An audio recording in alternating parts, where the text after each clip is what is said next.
Y'all waiting for me to bust out laughing. Okay, so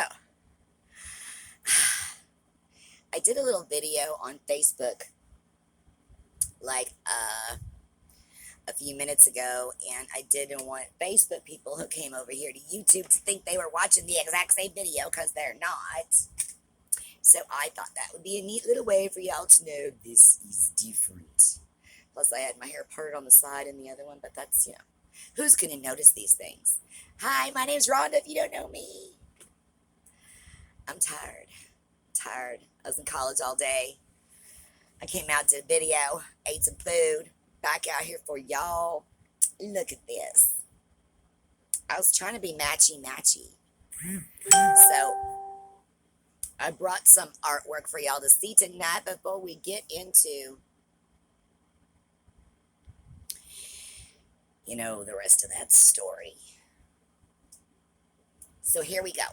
I did that little series of children praying by the bed, and this is part of that series. I love these little, old-fashioned type scenes. I'll zoom on in for y'all.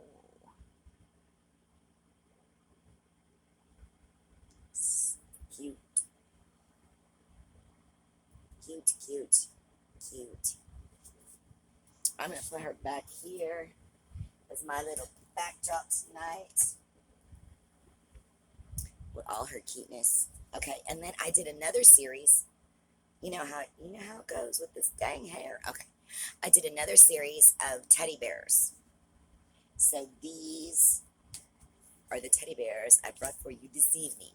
This first one I named Herbert. Now tell me. Let me get the shine. Let me get rid of this shine. Oh, this glare. The background kind of looks like leather, which I know it's really washed out in the glare back here, but there's Herbert. How cute is he? Look at his little foot. Look at that foot.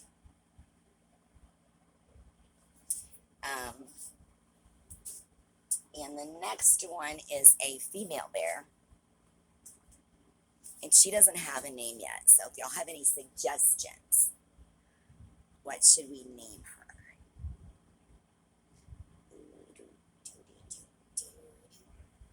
She's got cute little feet too.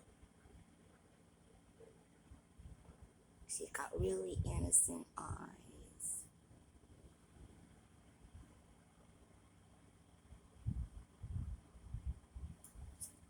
Okay. And the last one I got for you is like this patriotic looking bear. But I believe that he's British.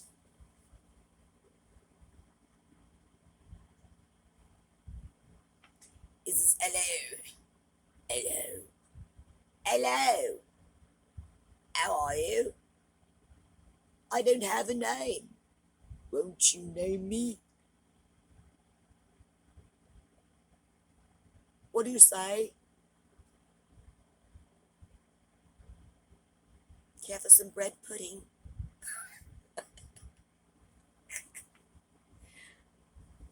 So that's the art that I brought to show y'all tonight. Teddy bears. So completely opposite of what we're going to talk about, right? Okay, so I just ate dinner.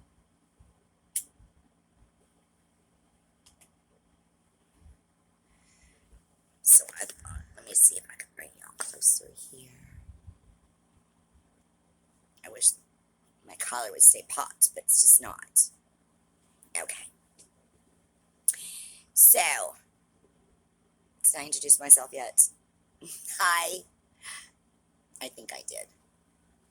My art's on Instagram at RhondaMill67, and yes, I paint them. It's me. I do the painting.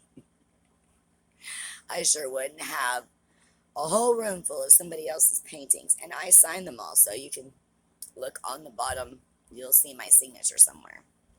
Um, and then I have a Facebook page if you would like to go see like cooking videos and little like lighter, funnier stories.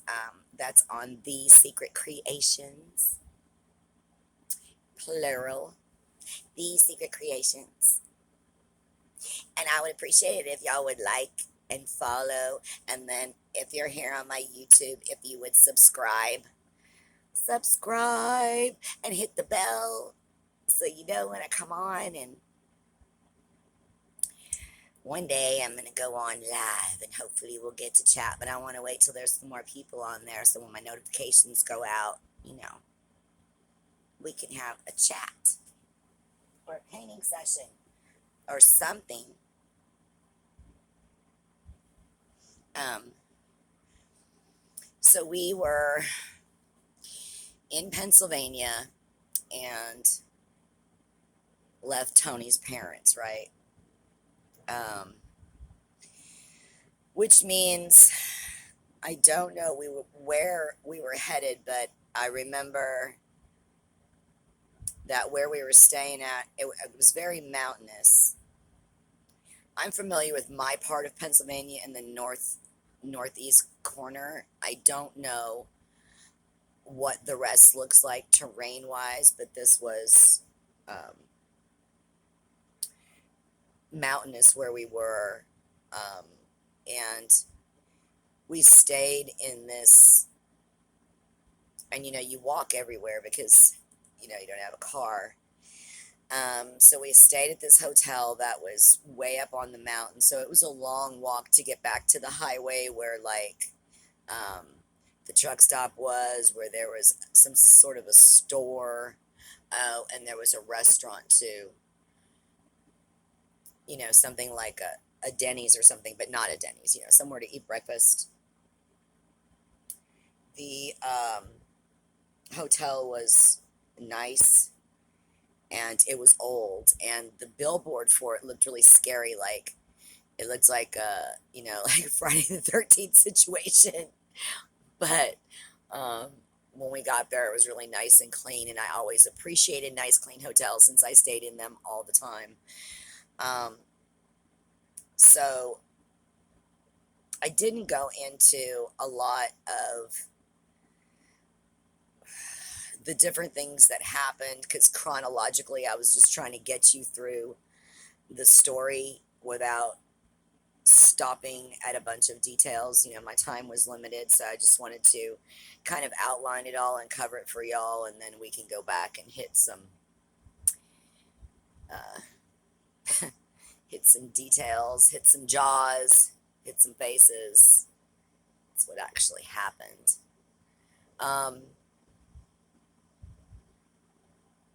It's funny that I don't remember exactly where it was. It won't be funny after I tell you the story, but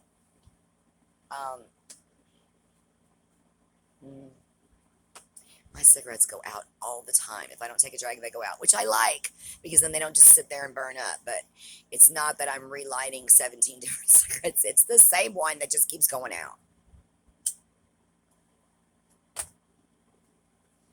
Not that it matters. Anyway. So I don't know when this particular incident that I'm about to tell you, I don't know when it happened as far as my journey with Tony. I probably was only with Tony for a month or so. There was one time that when we were back in Miami, we got into a fight about something. He wanted me to do something, I didn't want to do it, or whatever it was. I don't remember what it was. And we were on the bed. I don't remember if we started out on the bed or if he threw me on the bed, but I was on the bed on my back and he was on top of me. And he slapped me in the face. And I immediately slapped him back. And I mean, It was an automatic reaction. So I didn't ponder whether, is this a good idea? Should I do this or not? I just hit him back.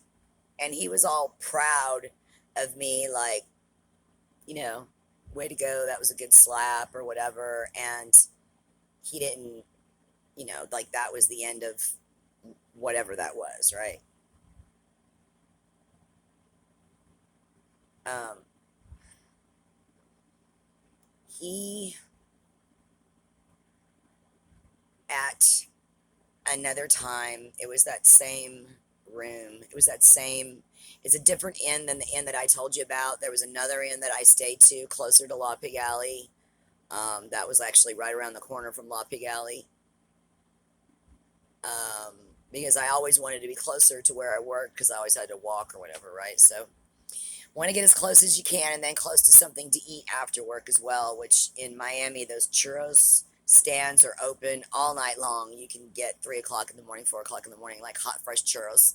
I used to love them.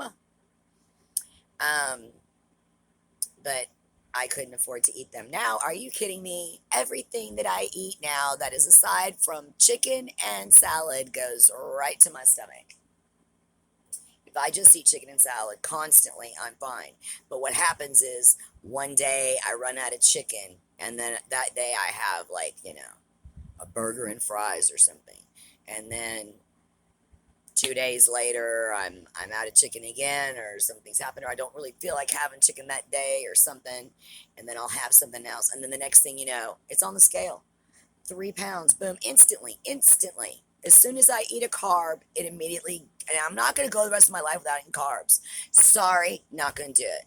If I could just land myself on a potato farm and eat potatoes the rest of my life, I would be a happy camper. Fried potatoes, baked potatoes, boiled potatoes, all kinds of potatoes. I feel like Bubba on the shrimp boat on Forrest Gump.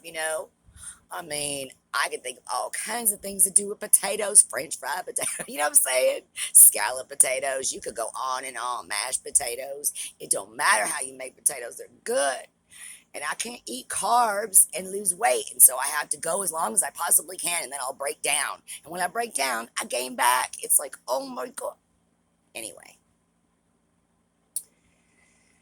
I'm probably getting anxious because I have to tell these things, which, I'm sure people are. It's not like the easiest thing in the world, right? This is not easy. Um, I'm not,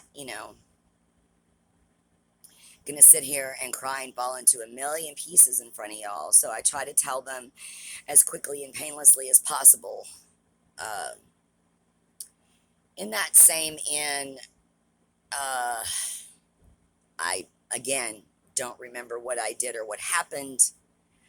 Uh, I just remember that he like was stirred up about something. Like he came back from somewhere all stirred up, and he was winding himself up. And I remember just sitting on the bed, like I didn't know what was going on. I'm pretty sure I was just sitting there watching TV. Um, and then he started getting physical, and I tried to get physical back, and he got more physical back, and um, I was smoking a cigarette, I'm pretty sure, while we were fighting, and he decided to put the cigarette out on my pinky, and so I had like this little hole in my pinky that stayed there for a while. So when I actually came back, uh, when my parents picked me up, I still had that hole in my pinky along with whatever other marks were present at the time. Um,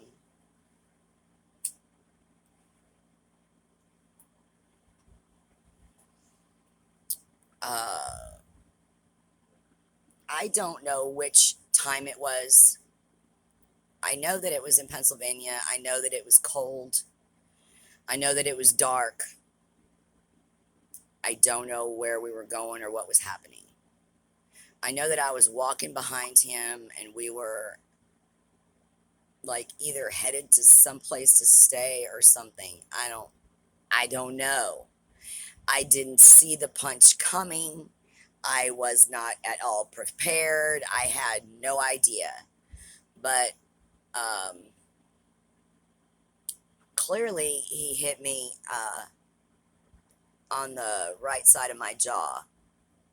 I only know that because when I woke up, because he obviously knocked me out, it's the only time that I'm aware of um, that any of this domestic stuff resulted in me actually going unconscious. That's the first time, and the only time I believe that I was actually knocked out uh, from a punch. Um, so I just remember waking up on the ground, and I remember like not knowing where I was, and it was really, really freaky for a minute because you know, I don't know if y'all have never like not known where you were. It's horrifying to just be like legitimately have no idea where you are, who you are, what your name is, like what's happening. You just like it's a little bit mildly terrifying. And I remember he was just yelling like, "Get up, get up!" And I got up, and I remember asking him like, "Where are we?" Like I didn't know who he was. I didn't know who I was. I wasn't sure what was happening. Um, and he was just angry, and he wouldn't answer me. He thought that I was like playing or just being stupid or something. He wasn't going to answer me, so I had to just keep following this person. I had no idea, like I said, where we were, what state we were in. I didn't know anything. um, I know that we slept somewhere,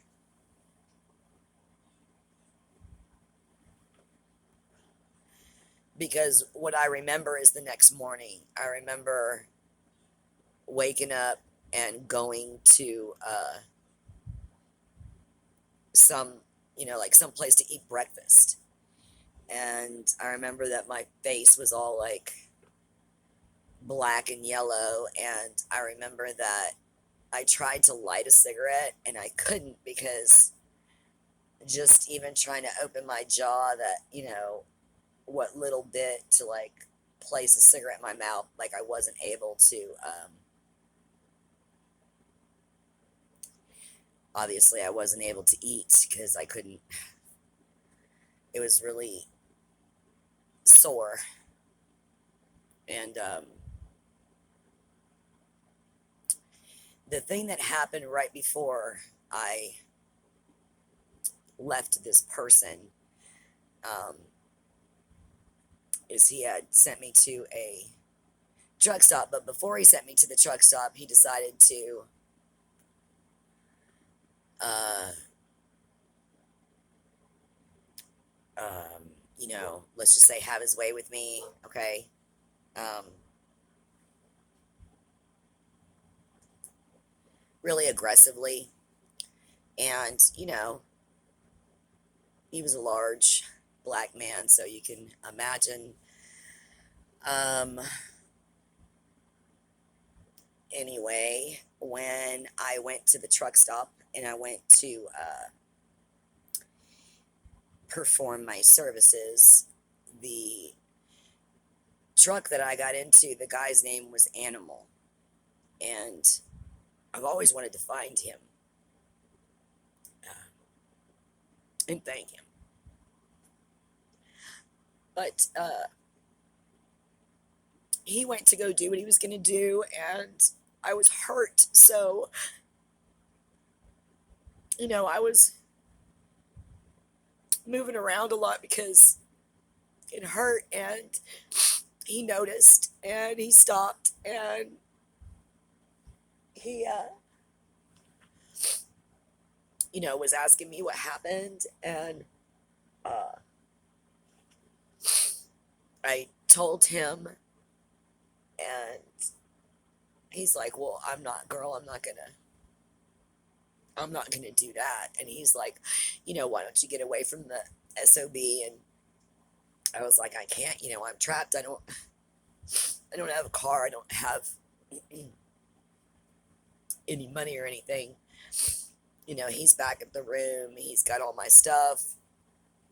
And he's like, well, don't worry about that stuff. He's like, I'll take you.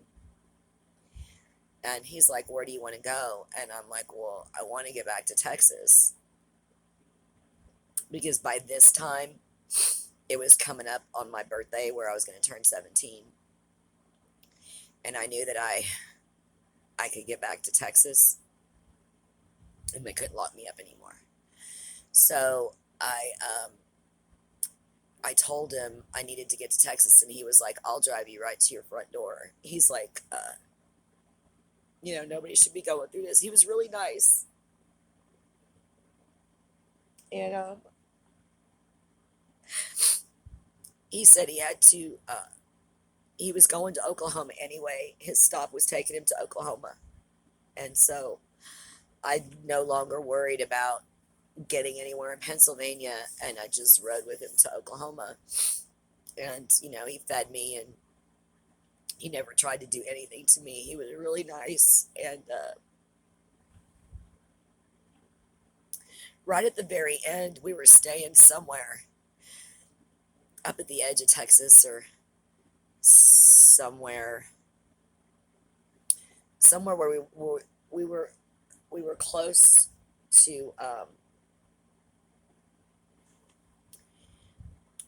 to Oklahoma City. And something happened, and his load was like no longer going to be coming this way. It was going to be going the other way.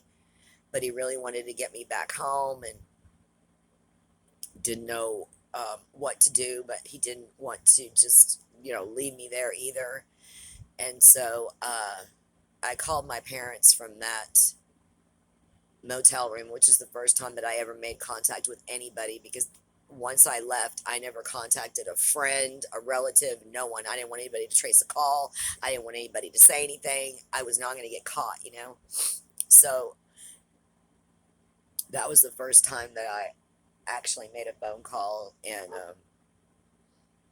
asked them if they would pick me up in Oklahoma City the next night. I don't know, it's like 11 o'clock at night or something that we were going to be getting there. And 8 o'clock at night, 9 o'clock at night. I don't know. I know it was nighttime. And so my parents picked me up at the Oklahoma City truck stop. We first had a meal, in the truck stop. And of course, they wanted to hit me with a barrage of questions, which I had no interest in answering any of them. And